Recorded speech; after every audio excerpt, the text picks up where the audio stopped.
Halo teman-teman, selamat datang kembali dalam podcast Journey Wealth. Dalam podcast kali ini kita akan membahas mengenai sebuah tantangan yang harus dihadapi oleh Indonesia dalam tahun 2024 secara makroekonomi dan sikap kita dalam pengelolaan keuangan pribadi masing-masing.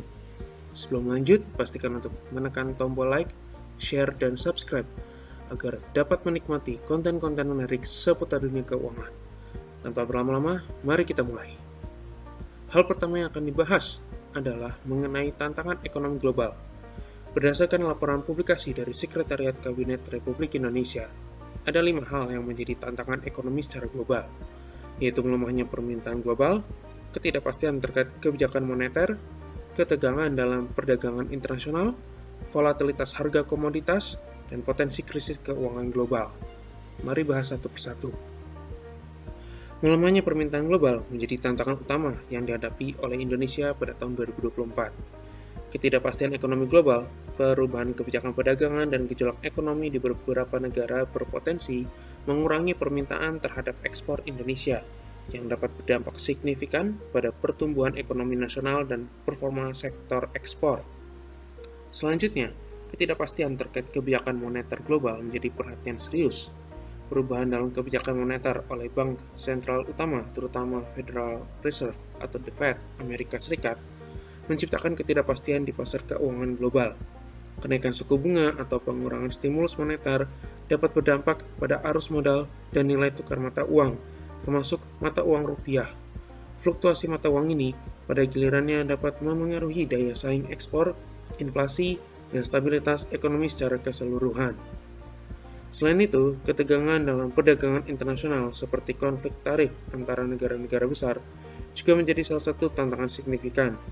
Ketidakpastian terkait kebijakan perdagangan dapat mempengaruhi prospek ekspor Indonesia dan menghambat pertumbuhan ekonomi negara. Volatilitas harga komoditas merupakan faktor lain yang dapat menghadirkan tantangan bagi ekonomi Indonesia. Perubahan harga minyak, batu bara, logam, dan komoditas ekspor lainnya dapat berdampak pada pendapatan negara, neraca perdagangan, dan performa sektor komoditas. Potensi krisis keuangan global juga menjadi risiko yang perlu diperhatikan. Faktor-faktor seperti ketidakseimbangan utang, gelembung aset, atau ketidakstabilan sistem keuangan global dapat berdampak negatif pada perekonomian Indonesia. Krisis keuangan global akan mempengaruhi aliran modal, suku bunga, dan stabilitas pasar keuangan global, menciptakan tantangan tambahan dalam mencapai pertumbuhan ekonomi yang berkelanjutan.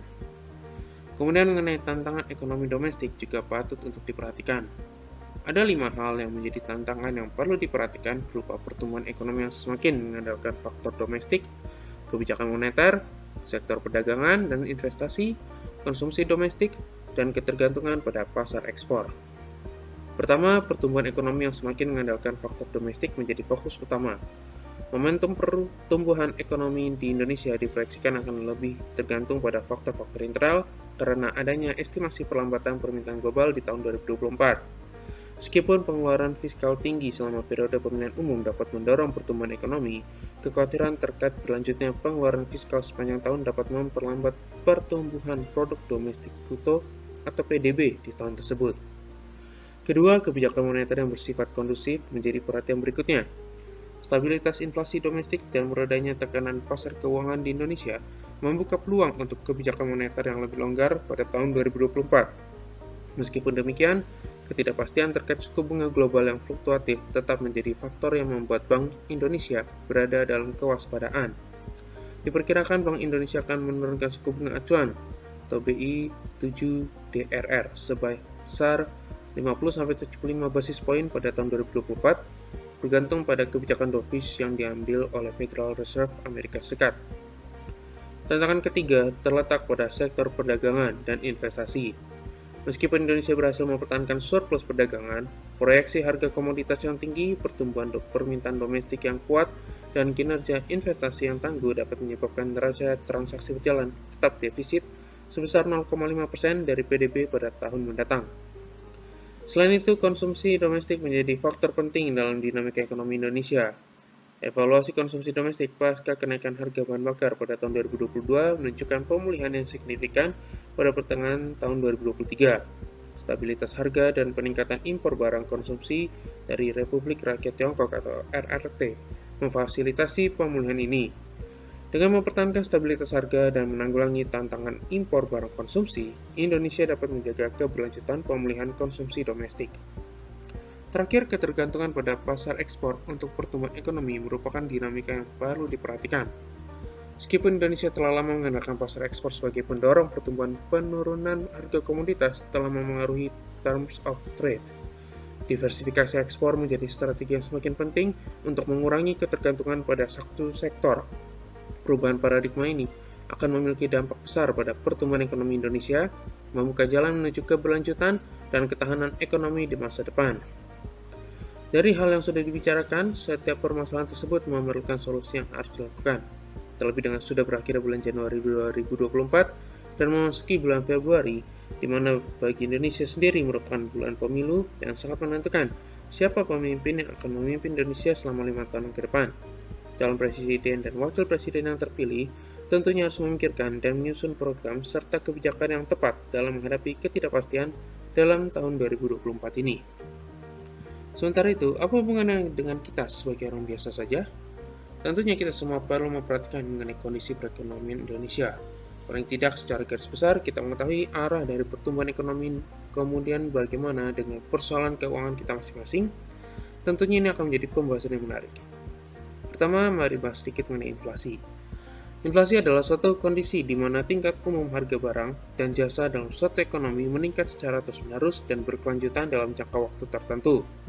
Dalam konteks inflasi, daya beli uang mengalami penurunan karena harga-harga yang dibayarkan untuk barang dan jasa menjadi lebih tinggi. Mengapa harus membahas inflasi? Karena biasanya berhubungan dengan perekonomian negara dan saat ini sangat diperhatikan khususnya di negara-negara besar seperti Tiongkok dan Amerika Serikat. Oleh karena itu, kita memerlukan upaya dalam menghadapi inflasi dan kondisi perekonomian yang tidak menentu dengan meningkatkan literasi keuangan. Setelah itu kita perlu belajar mengenai berbagai instrumen keuangan yang dapat melawan inflasi dan ketidakpastian ekonomi tersebut. Melawan inflasi dalam konteks keuangan pribadi melibatkan langkah-langkah untuk mempertahankan atau meningkatkan daya beli dari uang yang teman-teman miliki. Berikut adalah beberapa strategi yang dapat dipertimbangkan. Pertama, investasi. Salah satu cara terbaik untuk melawan inflasi adalah dengan menginvestasikan uang. Pilihlah instrumen investasi yang dapat memberikan hasil yang melebihi tingkat inflasi. Investasi bisa meliputi saham, obligasi, reksadana, properti, atau aset lain yang memiliki potensi pertumbuhan nilai di atas tingkat inflasi. Kedua, diversifikasi portofolio. Jangan menempatkan semua uang Anda dalam satu jenis investasi saja. Diversifikasi portofolio investasi Anda dapat membantu melindungi nilai kekayaan Anda dari fluktuasi pasar dan risiko tertentu. Ketiga, reksadana. Beberapa lembaga keuangan menawarkan reksadana yang dirancang khusus untuk melindungi nilai investasi dari efek inflasi. Reksadana ini biasanya menginvestasikan dana dalam instrumen-instrumen keuangan yang dapat mengimbangi inflasi. Keempat, pendidikan keuangan. Pelajari lebih lanjut tentang investasi, pengelolaan keuangan, dan bagaimana cara mengatur keuangan Anda secara efektif. Dengan pengetahuan yang lebih baik, Anda dapat membuat keputusan yang lebih bijaksana dalam menghadapi inflasi. Kelima, peningkatan pendapatan. Mencari cara untuk meningkatkan pendapatan Anda juga bisa membantu melawan inflasi. Anda bisa mempertimbangkan untuk meningkatkan keterampilan Anda, mencari peluang kerja sampingan, atau mencari cara-cara untuk meningkatkan pendapatan pasif. Keenam, pemantauan pengeluaran. Mengelola pengeluaran Anda dengan cermat dapat membantu memastikan bahwa Anda tidak boros atau membelanjakan uang secara tidak efisien. Dengan mengendalikan pengeluaran, Anda dapat mengalokasikan lebih banyak dana untuk investasi atau tabungan. Ketujuh, tabungan dan investasi berkala. Menabung secara rutin dan melakukan investasi berkala dapat membantu membangun kekayaan seiring waktu. Dengan menetapkan target tabungan dan investasi yang realistis, Anda dapat mencapai tujuan keuangan Anda sambil melawan efek inflasi. Dengan menerapkan strategi-strategi ini, Anda dapat membantu melindungi daya beli uang Anda dari efek negatif inflasi dan membangun kekayaan yang berkelanjutan. Demikian podcast mengenai tantangan ekonomi Indonesia dalam tahun 2024 dan bagaimana menghadapinya berkaitan dengan keuangan pribadi. Bila teman-teman ada pendapat atau komentar, bisa langsung tuliskan di kolom komentar.